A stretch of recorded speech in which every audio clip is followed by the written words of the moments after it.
When we looked at this area in the Vincentian spirit, it's like, what were the needs of the poor and how can we help them to break out of their poverty? That's why in our mission statement we said that we want to be an oasis. St. Joseph's Service is an oasis where people are welcomed and are empowered by developing skills and talents. And for children, they can come there after school and know that when they walk through the doors that the people inside there care about them and they're not going to let bad things happen inside. It's a safe place to be. It's a place where they can be kids. So it really is an oasis for the young adults and children in that neighborhood.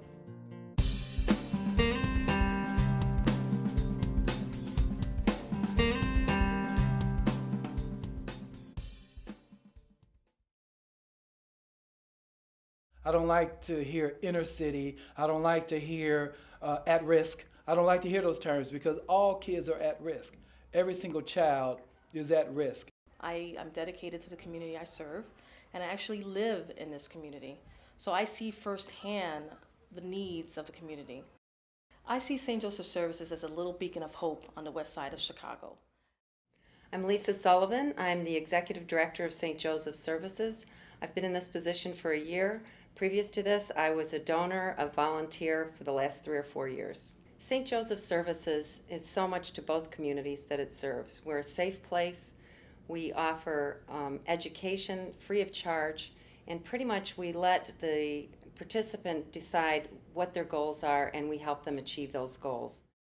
My name is Nia Pearl Jonique Minor Clark. I'm in 8th grade, and I've been going to St. Joseph's Services since I was in 5th grade.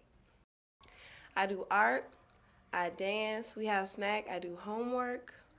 We go in the gym, we go outside if it's nice, go to the library, field trips, and different outings.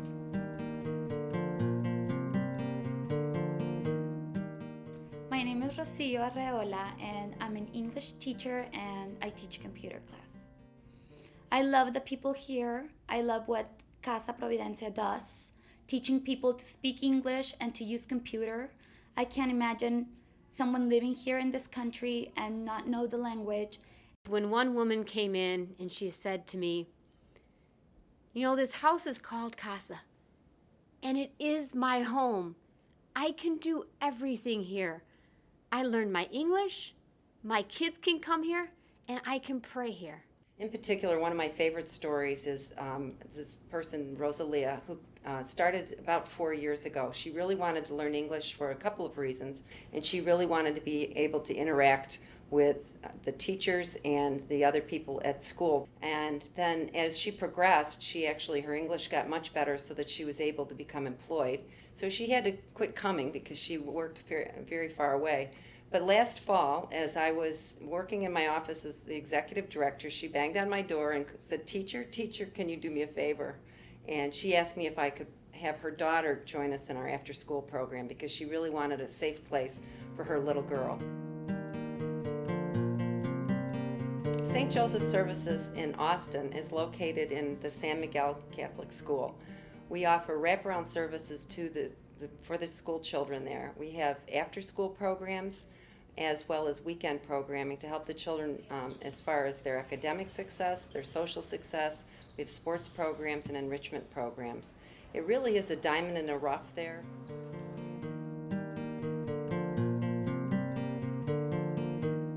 Yes, my name is Denise Smalley. I'm the school social worker / coordinator of family services for St. Joseph's Services at the San Miguel site. And that means I do quite a number of things: counseling, case management, and just overall work with families. So it's really identifying the needs and really providing the resources to get things done. I see us as change agents in the community. An example of that is one of our kids came into San Miguel, and they came in at 5th grade, and he had a 1st grade reading level. And the kid said, we always say you're going to go to high school and you're going to go to college. That's a mantra. High school, college, high school, as a given, like it was. It was a given for me. I wanted it to be a given for the kids. So we kept saying, you're going to high school. He said, nope, I'm not going to high school. Oh, yeah, we're going to work on this, and you'll get your reading level up. I'm not going to high school. Well, it's okay. You're at a 1st grade reading level. We have a program. We can help you get. I'm not going to high school. And finally, we have a social worker that works with the kids there, and she's like, why don't you want to go to high school? And he said, you die when you go to high school.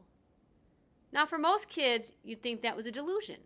But in his area, he had seen and heard about so many kids here in Chicago getting shot or killed in high school. His paradigm was you live a good life in grade school and then, so why would you even study? So when you do education, you can't just teach them, but you have to have that social environment, that safe environment, where you teach them how to learn and get their grades up, how to socially act, and also how to create maybe a safe environment and do things that'll keep you in a safe environment. Because high school should not be out of bounds for any kid in the United States. It's not acceptable.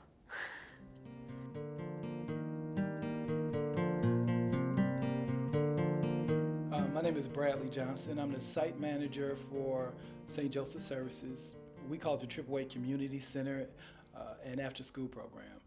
And so I've been here 2 years. We do make a difference. We give the kids an opportunity to be kids. Weekends, we get a lot of teens. I get anywhere from sometimes as low as 40, but up to 100 who come and play basketball on Sunday afternoon. And these are guys who on the street, if you see them, they'll make you a little nervous. But when they come through the door, their whole face changes. It's like from going hard to soft. I've had some personal problems, and the school was just great with me. It just took my breath away on how kind people could be. They don't even really know me. They know me because of my kids, don't get me wrong, because they're respectful, but they stepped in and did something for me. But like I said, when I really needed them, when I thought God had gave up, they stepped in. The wonderful thing about St. Joseph's is, even though it has a name that has been around Chicago with the Daughters of Charity for many, many years, we used to have St. Joseph's Hospital. These two programs are in areas, the reason we pick them is they're areas where there are families falling through the cracks. There were services, but they weren't necessarily all the services that the families need. It's run basically with a lot of volunteer help. So the volunteers have one-on-one or one with a group contact with people that are going to really appreciate what they have to offer, and they're people that really need it. And they make a dollar stretch very far at both these organizations, so if you give a little bit, they can make it go a very long way. And without the support of the volunteers and the money, they're not going to be able to continue. So volunteers are vital to the services and to the ongoing services that we're able to provide. And again, both areas, they're families that are falling through the cracks. There's no other services there quite like ours that can help them. The mission of the Daughters of Charity is to serve Jesus Christ in the person of the poor. So that was what we were taught by Vincent and Louise, to serve as Jesus does. And that's exactly what they do at St. Joseph's Services. Our ministries are based on what the needs are of the poor. But it's not just developing humanitarian services.